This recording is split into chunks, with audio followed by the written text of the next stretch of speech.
उस दिन के बाद नरेश पूरी तरह बदल गया। अब वह मेहनती और अच्छा इंसान बन गया। सुबह सुबह उठते ही वह सबसे पहले गौशाला चला जाता था। वहां वह गौरी, सिंधु, बिंदिया और कल्याण को हरा हरा चारा खिलाता और प्यार से बोलता। मेरी गलती की सज़ा मुझे मिल चुकी है।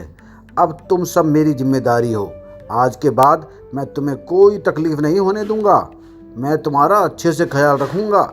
मेरी प्यारी गायों, तुम हरी भरी घास खाओ, पेट भर कर खाओ और हमेशा खुश रहो। गायों को चारा खिलाने के बाद नरेश कुछ देर वहीं खड़ा रहा। उसकी आंखों में अब पछतावे की जगह शांति थी। गौरी ने जैसे उसकी बात समझ ली हो, वह प्यार से नरेश का हाथ चाटने लगी। तभी गौशाला के दरवाजे पर रिया वहां आ गई। रिया ने नरेश को देखा। वह नंगे पांव, मिट्टी से सने कपड़ों में गायों के सामने सिर झुकाकर खड़ा था। उसके चेहरे पर घमंड नहीं, बल्कि पश्चाताप और अपनापन दिखाई दे रहा था। यह देखकर रिया की आंखें नम हो गईं। नरेश, आज तुम्हें इस तरह बदला हुआ देखकर मेरे दिल को बहुत सुकून मिला है। रिया, मैंने बहुत बड़ा पाप किया था। लालच ने मेरी आंखों पर ऐसा पर्दा डाल दिया था कि मुझे सही और गलत का फ़र्क ही दिखाई नहीं देता था। मैं सिर्फ अपने फ़ायदे के बारे में सोचने लगता था। अगर गौ माता ने मुझे मेरी गलती की सज़ा नहीं दी होती तो शायद आज भी मैं वही घमंडी और गलत इंसान बना रहता। अब मुझे अपनी हर गलती का एहसास हो चुका है। मुझे हमेशा से पता था कि तुम्हारे अंदर एक अच्छा इंसान छुपा है, इसीलिए मैंने कभी तुमसे नफरत नहीं की। मुझे तुम पर पूरा भरोसा था। तुम्हारा दिल बुरा नहीं है नरेश, बस तुम रास्ता भटक गए थे।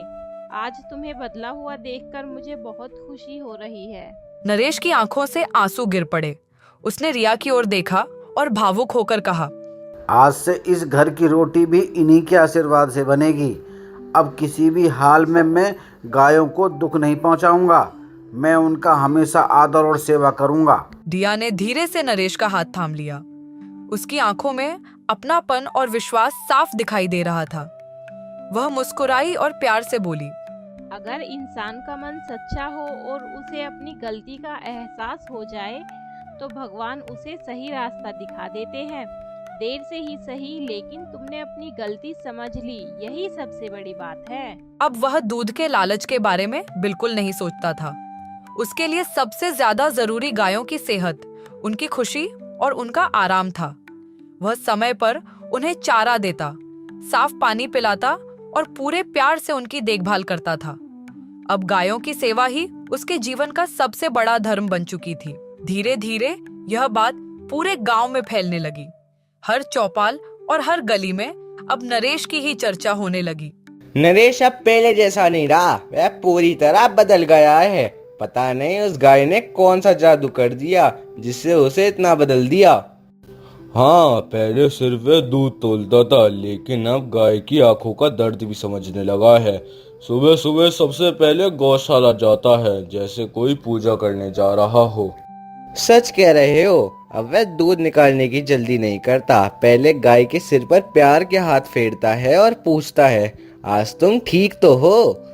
फिर जंगल में खुद हरा हरा चारा काट कर लाता है। जो लोग पहले उसकी निंदा करते थे, आज वही लोग उसकी मिसाल देने लगे थे।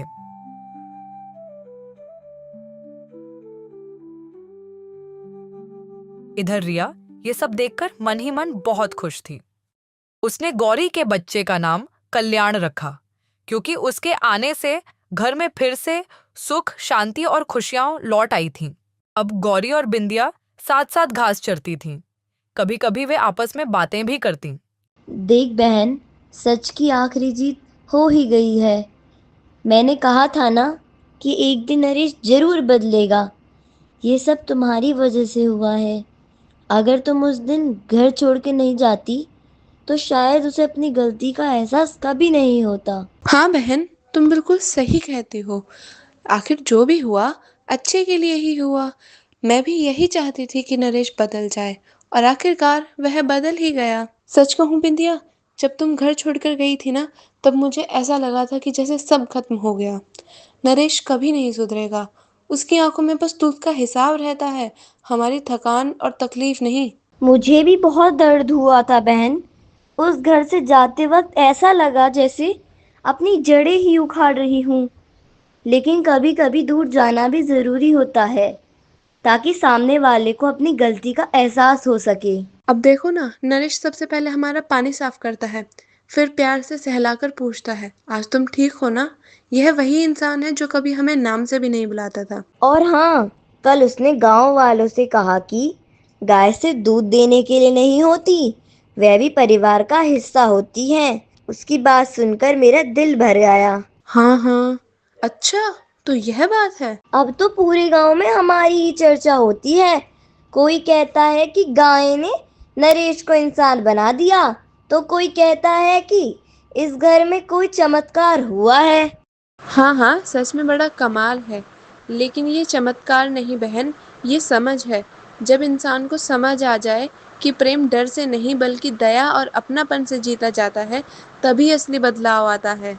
बिंदिया उसके पास आकर अपनी गर्दन उसकी गर्दन से रगड़ने लगी। अब वे दोनों फिर से साथ थीं और यही उनकी सबसे बड़ी जीत थी।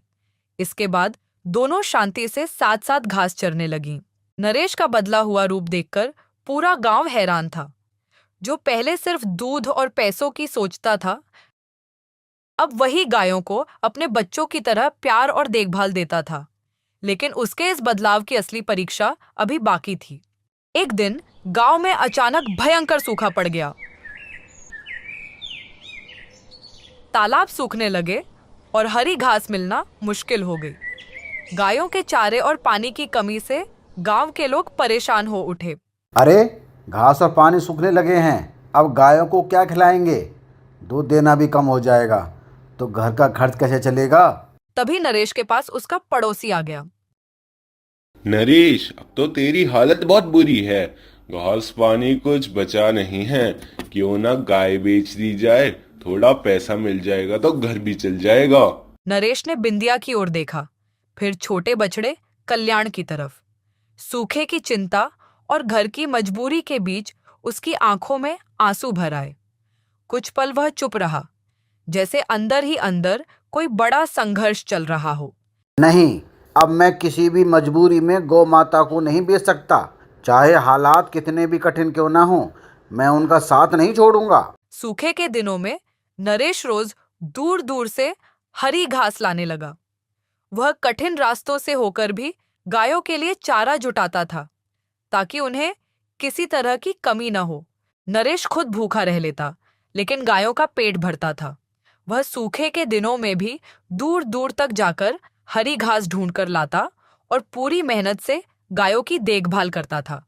उसे अपनी थकान से ज्यादा उनकी चिंता रहती थी। रिया कई बार उसे समझाती थी। आप इतनी दूर दूर से घास लाते हो, बहुत थक जाते हो, थोड़ा आराम भी कर लिया करो। गाय को इतना बोझ भी मत समझो, कुछ और भी इंतजाम हो सकता है। जिस दिन मैंने इन्हें भूखा रखा था, उसी दिन भगवान ने मुझे सजा दी थी। अगर अब ये भूखी रहीं तो मेरी आत्मा मर जाएगी। अब चाहे मैं कितना भी थक जाऊं, लेकिन इनकी तकलीफ मैं कभी नहीं देख सकता। धीरे धीरे नरेश की यह सेवा और उसका बदलता हुआ व्यवहार पूरे गांव के लोगों की आंखें खोलने लगा। जो लोग पहले गायों को सिर्फ एक कमाई का साधन समझते थे, वे अब उनकी असली अहमियत समझने लगे। नरेश को मेहनत करते और गायों की सेवा करते देखकर एक एक करके गांव के लोग भी जागरूक होने लगे और अपनी अपनी गायों की सही देखभाल करने लगे। उसी दिन गांव में एक साधु पधारे। उन्होंने देखा कि नरेश पूरी श्रद्धा और लगन से गायों की सेवा कर रहा था। यह देखकर वे बहुत प्रसन्न हुए और बोले, बेटा, तुमने गौ माता को दिल से अपनाया है। तुम्हारी सच्ची सेवा देखकर बहुत खुशी हुई। तुम्हारा घर अब कभी खाली नहीं रहेगा, हमेशा सुख और शांति बनी रहेगी। सुखी रहो बेटा। इतना कहकर साधु ने नरेश को आशीर्वाद दिया और शांत मन से गांव से आगे की ओर चल पड़े। उनके शब्दों का असर नरेश के दिल में गहराई तक रह गया। कुछ ही दिनों में सूखा खत्म हो गया और बारिश होने लगी। खेतों में फिर से हरियाली लौट आई और चारों तरफ खुशहाली फैल गई। बारिश के बाद पूरा गांव बदल गया। गांव की गलियां, पेड़ पौधे और आसपास का माहौल पहले से कहीं अधिक सुंदर और मनमोहक दिखाई देने लगा। सूखी धरती अब हरे भरे खेतों से ढक गई और किसान खुशी से अपने खेतों में काम करने लगे। बिंदिया का दूध पहले से भी ज्यादा बढ़ गया। कल्याण बड़ा होकर मजबूत और सुंदर बैल बनने लगा। एक दिन नरेश ने सभी गांव वालों को बुलाया और कहा, आज से इस गांव में कोई भी गर्भवती गाय भूखी नहीं रहेगी। अगर किसी गांव वाले के पास चारा नहीं है तो मेरी गौशाला सबके लिए खुली है। यह सुनकर गांव वाले बहुत ही खुश थे। नरेश के इस बदलाव से सभी का दिल गर्व और खुशी से भर गया। गौरी दूर से यह सब देख रही थी।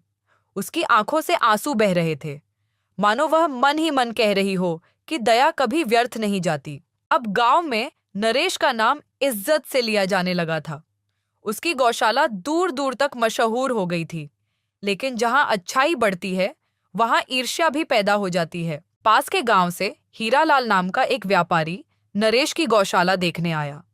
वह बाहर से तो साधारण सा दिख रहा था, लेकिन उसकी नजरें चालाक थीं। जैसे ही उसने कल्याण बछड़े को देखा, उसकी आंखें चमक उठीं और उसके मन में लालच जाग गया। इतना सुंदर और मजबूत बैल अगर शहर में काम आए तो मैं उससे बहुत पैसे कमा सकता हूँ। अगर इसे चोरी करके ले जाऊं तो मेरा पूरा फायदा हो जाएगा और मेरा काम बन जाएगा। वह मन ही मन एक योजना बनाने लगा कि कैसे वह कल्याण को चुपके से अपने साथ ले जा सके। एक रात घना अंधेरा था। गौशाला में चारों तरफ सन्नाटा था और सभी गायें सो रही थीं। तभी हीरालाल के आदमी चुपके से नरेश की गौशाला में घुस आए। गौरी को कुछ आहट सुनाई दी तो वह बेचैन होकर जोर से रंभाने लगी। उसी समय कल्याण डर के मारे अपनी माँ के पीछे छिप गया। तभी कल्याण जोर से रंभाया। उसकी आवाज सुनकर रिया की नींद खुल गई। वह घबराकर बोली, अजी जल्दी उठो, जाकर देखो ना, ये सब इतनी जोर जोर से क्यों चिल्ला रहे हैं। नरेश जल्दी से उठा और लाठी लेकर बाहर आया।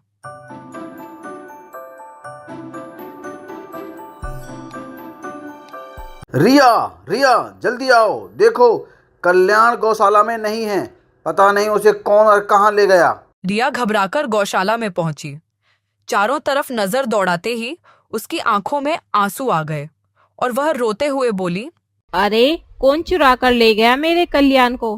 हे भगवान, ये कैसा जुल्म है। पूरी रात रिया और नरेश बेचैनी में रहे। दोनों की आंखों से नींद गायब थी और उनका मन सिर्फ कल्याण की चिंता में डूबा हुआ था। समय के साथ भीमा का परिवार खुशी और सुकून से रहने लगा। गांव के लोग भी उसकी मेहनत और ईमानदारी की मिसाल देने लगे। भीमा ने सबको यह सिखा दिया कि जिंदगी में असली जादू किसी पेड़ या खजाने में नहीं, बल्कि इंसान की मेहनत, हिम्मत और सच्चाई में छिपा होता है। अरे सुना क्या? नरेश का प्यारा बछड़ा कल्याण रात में चोरी हो गया। सुबह से पूरा घर रो रहा है। हरे भगवान, गौ माता के बच्चों को कोई चुरा ले जाता है क्या? पता नहीं कैसे पापी लोग हैं इस दुनिया में, जिन्हें बेजवान जानवरों पर जरा सी दया नहीं आती। सच में लालच इंसान को अंधा बना देता है। जिसने भी मेरे कल्याण को छुआ है वो याद रखे, मैं अपने बेटे को हर हाल में वापस लेकर आऊँगा। वह जहाँ भी होगा मैं उसे ढूंढ निकालूंगा, चाहे मुझे कितनी भी दूर क्यों न जाना पड़े। मैं हार नहीं मानूंगा। मेरा दिल कह रहा है पड़ोसी गांव में ज़रूर कोई सुराग मिलेगा। तुम चिंता मत करो रिया, तुम्हारा नरेश इस बार खाली हाथ वापस नहीं लौटेगा। हाँ जी, आप जाइए और जल्दी पता लगाइए, लेकिन भगवान के लिए अपना ध्यान रखिएगा और शाम होने से पहले लौट आना। मेरा मन बहुत घबरा रहा है। पता नहीं हमारा कल्याण इस समय किस हाल में होगा। कल्याण को ढूंढते ढूंढते नरेश हीरालाल के घर पहुंच गया, लेकिन वहां का नजारा देखकर उसके पैरों तले जमीन खिसक गई। कल्याण रस्सियों में बंधा, कमजोर और थका हुआ एक कोने में पड़ा था। जैसे ही उसने नरेश की आवाज सुनी, वह जोर जोर से रंभाने लगा, मानो कह रहा हो, बाबा मैं यहाँ हूँ, मुझे बचा लो। नरेश दौड़ते हुए उसके पास पहुंचा। उसे उस हालत में देखकर उसकी आंखें आंसुओं से भर गईं। कल्याण, मेरे बच्चे, तू यहाँ है? मैंने तुझे कहाँ कहाँ नहीं ढूंढा। तेरी हालत किसने ऐसी कर दी? फिर उसकी नजर हीरालाल पर पड़ी। नरेश गुस्से और दर्द से भरकर बोला, हीरालाल काका, आपने यह क्या किया? मेरे कल्याण को चुरा कर यहाँ क्यों लाए हो? आपको जरा भी अंदाज़ा है? हम लोग उसे ढूंढते ढूंढते कितने परेशान हो गए हैं। ये कोई मामूली बैल नहीं है, ये एक माँ का बेटा है जिसकी राह उसकी माँ आंखें बिछा कर देख रही है। कृपया करके इसे अभी छोड़ दीजिए। इतनी भावुक बातें छोड़ नरेश, दुनिया सिर्फ भावनाओं से नहीं चलती। तुझे अपना बैल चाहिए ना, तो जेब ढीली कर और अच्छे खासे पैसे दे दे, फिर आराम से अपना कल्याण ले जाना, वरना अब ये यहीं रहेगा और मेरे काम आएगा। पैसे? किस बात के पैसे? क्या तू एक माँ और बेटे की कीमत पैसे से लगाएगा? तुझे जरा भी दया नहीं आई इस मासूम पर? तूने इसकी माँ से इसे अलग कर दिया। डर नहीं लगता तुझे? गौमाता का साप बहुत भयानक होता है हीरालाल, बहुत भयानक। उसी समय वहां बाहर शोर सुनाई देने लगा। गांव के सरपंच हरिकिशन और कुछ गांव वाले तेजी से वहां पहुंच गए। जैसे ही उनकी नजर रस्सियों में बंधे कल्याण पर पड़ी, सब हैरान रह गए। ये क्या हो रहा है हीरालाल? ये बछड़ा यहाँ कैसे आया और इसे इस तरह रस्सियों से बांध कर क्यों रखा है? कुछ तो जवाब दो। सारी सच्चाई सबके सामने आ गई। हीरालाल का चेहरा उतर गया और वह घबरा कर इधर उधर देखने लगा। गांव वाले आपस में धीरे धीरे फुसफुसाने लगे। ये तो वही आदमी है जो गौ माता के बच्चे पर भी नजर रखता है। ऐसे आदमी को तो सख्त सजा मिलनी चाहिए। मुखिया जी, अगर आज मुझे इंसाफ नहीं मिला तो समझ लीजिए इस गांव में इंसानियत ही खत्म हो जाएगी। छी छी छी हीरालाल, ये सब करते समय तुम्हें शर्म नहीं आई? एक बेजुबान बछड़े को उसकी माँ से अलग करते हुए तुम्हारे हाथ नहीं कांपे? याद रखो, पाप का फल यही मिलता है। तुम्हें इसकी सजा जरूर मिलेगी। गौमाता के बच्चे के साथ अन्याय करना सबसे बड़ा पाप है। जो ऐसा करता है वह अपने ही भाग्य को बर्बाद कर लेता है। ये शब्द हीरालाल के मन में तीर की तरह चुभ गए। उसका चेहरा पीला पड़ गया और उसके हाथ कांपने लगे। यह सब सुनते सुनते हीरालाल पूरी तरह टूट गया। वह अचानक नरेश के पैरों में गिर पड़ा। उसकी आंखों से आंसू बह रहे थे और डर से उसकी आवाज कांप रही थी। आसपास खड़े लोग भी उसे चुपचाप देखने लगे। मुझे माफ कर दो नरेश भैया, मुझसे बहुत बड़ी गलती हो गई। मैं लालच में इतना अंधा हो गया कि सही और गलत का फर्क ही भूल गया। मैं यह समझ ही नहीं पाया कि यह कोई सामान नहीं है, बल्कि गौ माता का बच्चा है। मुझे माफ कर दो। मैं कसम खाता हूँ कि आज के बाद कभी ऐसा पाप नहीं करूँगा। अगर सजा देनी है तो दे दो, लेकिन मुझे इस पाप के बोझ से मुक्त कर दो। आज सच में मेरी आंखें खुल गई हैं। आज तक मैं सिर्फ अपने घर की जिम्मेदारी समझता था, लेकिन आज से हर गौ माता मेरी अपनी होगी। अगर किसी भी बेजुबान पर जुल्म होगा तो सबसे पहले दर्द मेरे सीने में होगा। अब मैं सिर्फ अपनी ही नहीं, हर गाय की रक्षा करूंगा। इन्हीं दिनों गौरी अचानक बीमार पड़ गई। वह ठीक से उठ भी नहीं पा रही थी और उसका दूध भी बहुत कम हो गया था। उसे इस हालत में देखकर रिया घबरा गई। हे भगवान, ये अचानक से क्या हो गया? नरेश, जो गौरी कल तक खड़ी होकर रंभा रही थी, आज ठीक से उठ भी नहीं पा रही है। कहीं कोई अनहोनी का तो संकेत नहीं है ये? डर मत रिया, जब तक मेरी सांसें चल रही हैं तब तक गौरी माँ को कुछ नहीं होगा। जिसने हमें कभी भूखा नहीं रहने दिया, आज उसकी सेवा करने की हमारी बारी है। माँ, तुम जानती नहीं, जिस दिन तुमने मुझे माफ़ किया था उसी दिन मेरे अंदर का पत्थर टूट गया था। मैं पापी था, लालची था, लेकिन तुमने बिना कुछ कहे मुझे अपना लिया। आज अगर तुम्हें कुछ हो गया ना, तो ये नरेश खुद को कभी माफ़ नहीं कर पाएगा। आज से मैं दूध बाजार में नहीं बेचूंगा। ये दूध सबसे पहले उन बछड़ों का हक है जिनकी माँ कमज़ोर है, और उन बीमार लोगों का जिनके लिए ये दूध दवा जैसा है। अब इस दूध का सबसे पहला अधिकार ज़रूरतमंदों का ही होगा। नरेश, सोच समझकर तो बोल रहे हो ना? इतनी बड़ी कमाई छोड़ देंगे? घर का खर्चा कैसे चलेगा? लोग क्या कहेंगे? घर सिर्फ पैसों से नहीं चलता रिया। घर तब चलता है जब इंसान की आत्मा जिंदा होती है। कमाई तो फिर हो जाएगी, लेकिन अगर गौमाता हार गई तो समझ लेना हमने इंसान होकर भी इंसानियत खो दी। मैं गरीबी सह लूँगा, मेहनत और भूख भी सह लूँगा, लेकिन माँ को इस हालात में टूटता हुआ कभी नहीं देख सकता। नरेश की बातें सुनकर रिया की आंखें नम हो गईं। उस दिन उसके शब्दों में सिर्फ एक किसान की आवाज नहीं थी, बल्कि सच्ची इंसानियत और सेवा का भाव दिखाई दे रहा था। क्या आपने हमारा चैनल चेक किया? अगर नहीं किया तो अब कर लो। हमारे पास है मजेदार कहानियाँ, गेम्स और ढेर सारी मस्ती। हमारे साथ जुड़े रहने के लिए जल्दी से नीचे दिए गए लाल बटन को दबाएं और हमारा चैनल सब्सक्राइब करना और बेल आइकन दबाना ना भूलें।